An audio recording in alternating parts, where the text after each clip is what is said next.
Hello दोस्तों, welcome back. आप देख रहे हैं कॉफ़ी विद सुमीत जैन। दोस्तों, मोहित सिंगला जी ने एक बहुत इम्पोर्टेंट क्वेश्चन पूछा कि हमें चाइना की जो मेडिकल है इंडस्ट्री, उसके बारे में बताइए कि यहाँ पर मेडिकल कैसा है। तो मैं आज वीडियो मोहित जी के लिए बना रहा हूँ। दोस्तों, मेडिकल एक बहुत एक इंडस्ट्री है और चाइना ने इसके ऊपर बहुत काम किया है। मैं आपको उसका एग्जांपल देता हूँ। हमें चलो, एक मजाक की बात है कि वायरस कहाँ से आया हम सबको मालूम है, मैं बोल नहीं सकता उसके बारे में। बट ये भी एक मेडिकल का ही सिस्टम है कि जहाँ पर इतनी रिसर्च हो रही है कि पूरी दुनिया को बिना लड़े इन्होंने रोक दिया।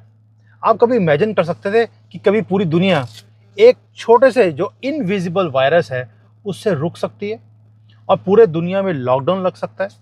आप समझ सकते हैं कि यहाँ पर रिसर्च का लेवल कितना हाई है। वो सही है, गलत है, वो सही जगह पे यूज़ हो रहा है, उसकी डिबेट के ऊपर हम नहीं जाते। आई एम सॉरी, मैं आज अपनी गाड़ी को चार्ज करने आया हूँ।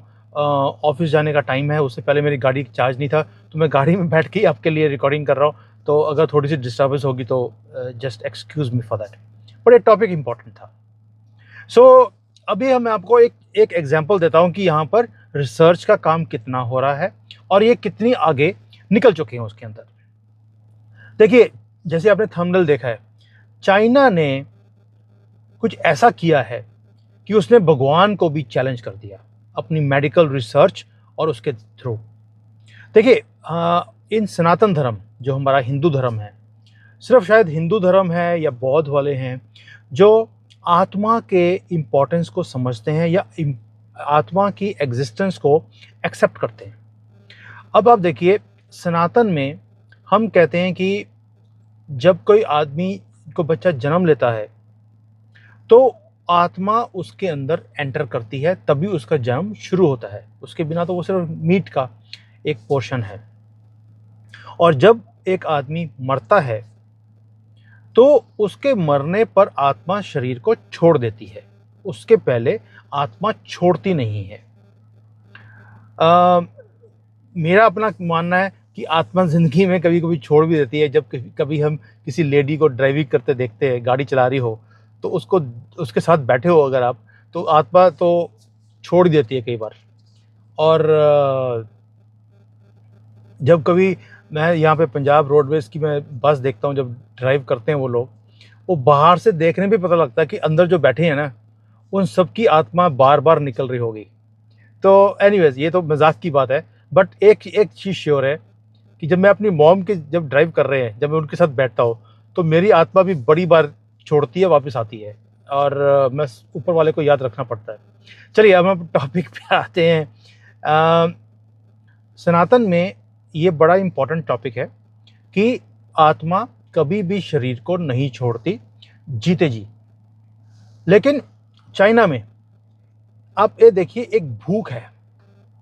भूख ये है कि ये कहते हैं कि भगवान एग्जिस्ट नहीं करता और ये प्रूव करना चाहते हैं कि भगवान नहीं है, जो कुछ है वो हम हैं और हम सब कुछ कर सकते हैं।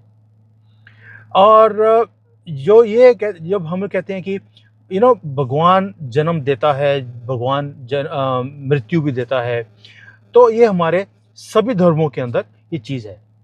लेकिन ये बोलते हैं नहीं, हम वो चीज़ भी कर सकते हैं जो आपका भगवान, सो कॉल्ड भगवान जो करता है वो हम भी कर सकते हैं। तो दूसरा, इनके अंदर एक और भूख है कि ये पूरे वर्ल्ड को हर चीज़ में बीट करना चाहते हैं। ये हर चीज़ में नंबर वन बनना चाहते हैं। देखिए, नंबर वन बनना कोई बुरी बात नहीं है। हम भी अपनी लाइफ में काम करते हैं, हमारे अंदर भी ये भूख है कि हम दूसरों से आगे निकलें, हम अपने पड़ोसी से आगे निकलें, हमारा देश दूसरे देशों से आगे निकले। तो ये भूख इनके अंदर भी है। और लेकिन इनकी भूख जो है वो एक हद तक, जिसको बोलते हैं एक पागलपन है, जैसे एक फायर है इनके अंदर। और सबसे बड़ी फायर इनकी है यूएसए के अगेंस्ट, कि हमने यूएसए को हर चीज़ में बीट करना है। और उसकी दादागिरी, क्योंकि यूएसए की इवन मेडिकल के अंदर बहुत बड़ी दादागिरी है, ये उससे एक्सेप्ट नहीं करना चाहते। उसके कारण ये पागलपन इनको मजबूर करता है कि हम ऐसे काम कर रहे हैं जो दुनिया में कोई और कर नहीं सकता। ये तो आपको समझ आ गया कि इनका मेडिकल अगर आगे है तो क्यों है और कितना है। अब मैं आपको बताता हूँ कितना है। इन्होंने दोस्तों एक प्रोजेक्ट शुरू किया, उसका नाम था हेवन। हेवन, स्वर्ग। उसके अंदर इन्होंने जो हेड है आदमी की, 2 आदमियों को लिया। एक आदमी मरा हुआ है, एक जिंदा है, उसकी बॉडी में प्रॉब्लम है।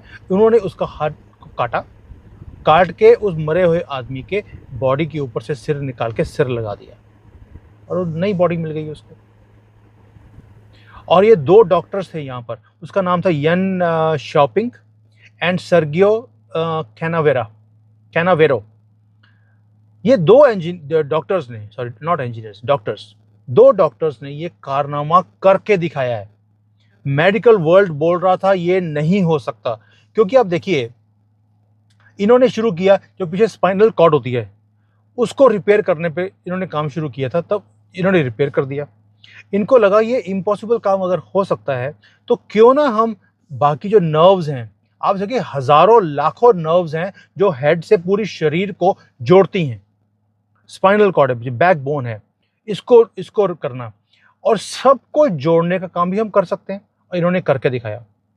आप देखिए 18 या 28 घंटे का ऑपरेशन था, इन्होंने हेड को ट्रांसप्लांट कर दिया और उसे जीवित भी कर दिया नए बंदे को।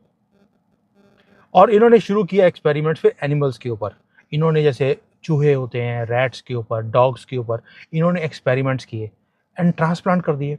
पूरे वर्ल्ड को हरा के रख दिया, हैरान कर दिया इन्होंने। उसके बाद फिर इन्होंने आदमी लोगों के ऊपर किया, वो भी सक्सेस हो गया। पहले मरे हुए लोगों पर किया, फिर जिंदा के ऊपर किया। लेकिन जिसको बोलते हैं कि ऐसा काम था जो लोग बोलते थे कि ये पॉसिबल ही नहीं है। तो अब जब ऑपरेशन पूरा हुआ, आप सोच के देखिए कि एक नर्व्स को जोड़ना, पीछे उसको स्पाइनल कॉर्ड को जोड़ना, इन सब को करने के लिए जो आदमी कितने, कि जैसे नट बोल्ट से हम देखते हैं ना चीज़ों को मूवीज़ में, कि नट बोल्ट किया, वेल्डिंग किया, एक चीज़ खड़ी होगी, वो काम इन्होंने किया है ह्यूमन बींग्स के साथ।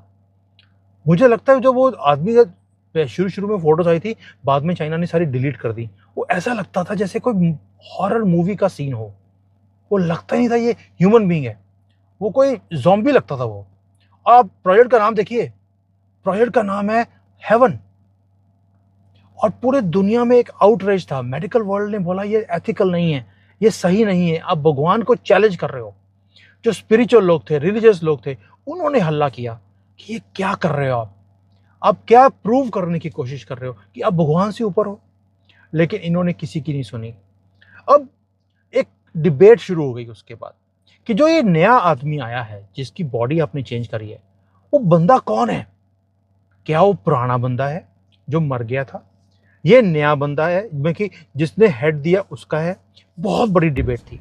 तो कुछ लोग बोले कि भाई जिसका सिर उसकी भैंस, भी जिसका सिर है उसके अंदर कॉन्शियसनेस है, माइंड है, सोल है। तो अगर नई बॉडी को पुराना हेड मिला है तो जिसका सिर था वही उसका मालिक है, वही है वो। कई लोग बोलते नहीं, जैसे वेस्टर्न वर्ल्ड है वो कहता है बॉडी इज़ वेरी इंपॉर्टेंट। वो कहते हैं जिसका लाठी, लाठी तो नीचे है, लाठी जिसकी लाठी उसकी भैंस। तो जिसकी बॉडी है, क्योंकि सोल तो नाम की कोई चीज़ नहीं है, कोई कॉन्शियसनेस कुछ नहीं है, तो बॉडी उस जिसकी बॉडी है बंदा उसका है। और कुछ लोगों ने बोला कि नहीं, ये नई आइडेंटिटी है, ये ना पुराना है ना नया है। और उन्होंने एक तर्क दिया, एक एग्जाम्पल दिया। वो बोलते हैं सपोजिंग एक आदमी है, उसकी वाइफ है और उसकी बेटी है। बेटी की डेथ एक्सीडेंट में हो गई, वाइफ भी मर रही थी बिकॉज उसे कोई बीमारी थी, उसके पेट में या कहीं और बॉडी में कैंसर था। तो उसने बोला डॉक्टर को कि भाई मेरी बेटी तो मर गई है, वाइफ मरने वाली है, आप इसका सर ट्रांसफ़र करके मेरी बेटी के बॉडी पे लगा दीजिए। डॉक्टर्स ने ऑपरेशन किया, वो हेड वहाँ पर ट्रांसफ़र हो गया। क्या जो ये नया लेडी है, क्या ये उसकी डॉटर है या उसकी वाइफ है? क्या वो उस डॉटर, उस बॉडी को वाइफ की तरह देखेगा या एज अ डॉटर देखेगा? अब ये ऐसा क्वेश्चन था जिसका जवाब देना बहुत मुश्किल था from a consciousness point of view, एक ह्यूमन पॉइंट ऑफ व्यू से। तो दैट मीन्स कि जो नया आदमी बनेगा, जो नया ये बनेगा, वो नई आइडेंटिटी का बंदा बनेगा, वो ना पुराना होगा ना नया होगा। और ये काम इन्होंने करके दिखाया है। तो अब आपको समझ, ये सिर्फ मैंने आपको एग्जांपल्स इसलिए दिए हैं वायरस के और ये हेड ट्रांसप्लांट के, आपको ये समझाने के लिए कि यहाँ पर मेडिकल का स्टेटस या लेवल कितना हाई है। आप देखिए, जब हम यहाँ पर हॉस्पिटल में जाते हैं, सपोजिंग मुझे कोई प्रॉब्लम है, मुझे कोई बुखार है, मैं हॉस्पिटल में गया, तो यहाँ पर आपको जब अंदर जाते हैं तो आपको रॉबोट दिखता है। एक रॉबोट खड़ा होगा, वो आपको पूछेगा, हाँ जी बताइए क्या प्रॉब्लम है आपको। तो वो कहता है मेरे पेट में, उसके पेट में स्पेस है, अपना हाथ डालिए। तो वो डालते हैं तो वो बीपी चेक कर लेता है। वो आपको वहीं पर बता देगा आपका टेम्परेचर कितना है, आपका बीपी कितना है, आपको क्या प्रॉब्लम है, और आपको मेडिसिन भी वो सब्सक्राइब करके दे देगा, आपको पर्ची दे देगा, आप जाके ले लीजिए फार्मेसी से। और अगर उसको लगेगा कि ये प्रॉब्लम कुछ ऐसी है जो उसके समझ से बाहर है, तो वो आपको बोल देगा उस रूम में डॉक्टर बैठा है, उसके पास चले जाइए। वो आपकी सारी जो रिपोर्ट्स हैं जो उसने ली हैं आपसे, आपका उसने चेक कर लिया, थर्मोमीटर चेक कर लिया, उसने टेम्परेचर चेक कर लिया, मतलब कि आपका बीपी चेक कर लिया, बाकी सब कुछ चेक करके वो सारा उसने डॉक्टर को ट्रांसफ़र कर दिया ऑलरेडी। वो डॉक्टर आपकी वेट कर रहा है उधर। आप जाते हो तो आपको सारी चीज़ें वहाँ पे हैं। वो बोलता है यस सुमित जी बताइए क्या कर सकता हूँ आपके लिए। वो उसके पास सब कुछ है आपका डाटा, एंड वो उसके हिसाब से आपको चेक करता है और आपको प्रिस्क्राइब कर देता है। ये मेडिकल का एक एग्जाम्पल है यहाँ पर कि मेडिकल कितना हाई लेवल पर है। वैसे भी यहाँ पर जो हेल्थ है उसके ऊपर बहुत काम है, करते हैं। मैं हेल्थ के ऊपर बहुत एक इम्पॉर्टेंट वीडियो बनाने वाला हूँ। एक मीनाक्षी देसाई जी हैं, उन्होंने मुझे पूछा कि ऐसा क्यों है कि हम कभी मोटा चाइनीज़ देखते ही नहीं है। ये बात बिल्कुल सही है कि यहाँ पर लोग बिल्कुल मोटे होते नहीं हैं। जो लेडीज़ हैं उनकी मैक्सिमम वेस्ट 29-30 होगी, और जो लड़के हैं उनकी वेस्ट कभी भी 31-32 से ऊपर जाती ही नहीं है। भाई ऐसा क्या चक्कर है कि हम लोग वहाँ पानी भी पीते हैं तो मोटे हो जाते हैं इंडिया में, और यहाँ पे लोग मोटे होते ही नहीं है, जबकि ये हमारे से 2 गुना 3 गुना ज़्यादा खाना खाते हैं। हम इंडिया में शायद 2 या 3 मील्स खाते हैं, ये लोग एक दिन में 5-6 मील्स भी खा लेते हैं, लेकिन मोटे नहीं होते, और एक खाते भी बहुत ज़्यादा क्वांटिटी में। तो मैं शायद एक वीडियो बनाऊंगा, मैं ट्राई करता हूँ कि अगली वीडियो में आपके लिए बनाऊं कि चाइनीज़ मोटे क्यों नहीं होते और इनसे क्या सीखना चाहिए ताकि हम भी मोटे ना हो। ओके दोस्तों, thank you so much for watching. एक बहुत क्विक वीडियो मैंने बनाना था आपके लिए ऑन योर रिक्वेस्ट कि मेडिकल का स्टेटस क्या है। आई होप आपको अच्छा लगा होगा वीडियो। आप शेयर करें, लाइक करें, हंसते रहें, और मैं आपकी अगली वीडियो में आपके ही टॉपिक्स के ऊपर वीडियो बना बना के आपको दूंगा। Thank you. एक और खुशखबरी है, आप लोगों की सपोर्ट के कारण अभी तो मैंने शुरू किया, 5 दिन हुए हैं, एंड ऑलरेडी ये फैमिली 1000 लोगों की हो गई है। दैट शोज़ कि ये चिंगारी दिए से दिया जलता जा रहा है। मैं कोई एफर्ट नहीं डाल रहा हूँ अपनी तरफ से। ये मैं देखना चाहता हूँ कि क्या इंडियंस अपने देश के लिए कुछ करना चाहते हैं, अपने भविष्य के लिए, फ्यूचर के लिए। Are you serious? आपको लगता है कि आपका फ्यूचर खतरे में है?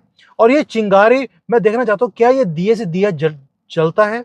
अगर मुझे लगा कि नहीं, लोग सोए हुए हैं, इनको फर्क ही नहीं पड़ता, मैं ये एफर्ट्स बंद कर दूंगा।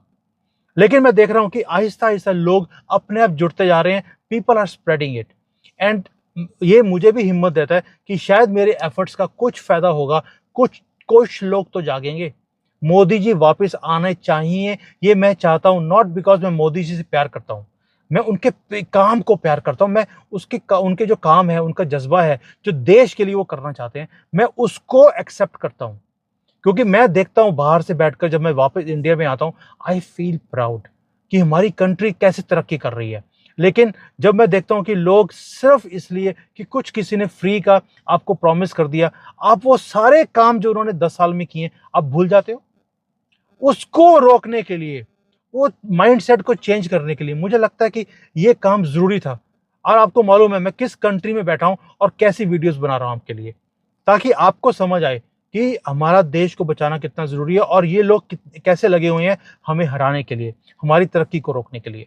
So thank you for your support, thank you, keep watching, keep sharing. आप ये दिए से दिया जलाते रहें और हम पहुंच जाएंगे वहां पर। अभी हमारे पास टाइम कम है, लेकिन फिर भी बहुत टाइम है, और ये सोशल मीडिया इस चीज में हमारी हेल्प कर रहा है। Let's take advantage of it. Thank you, see you in the next video.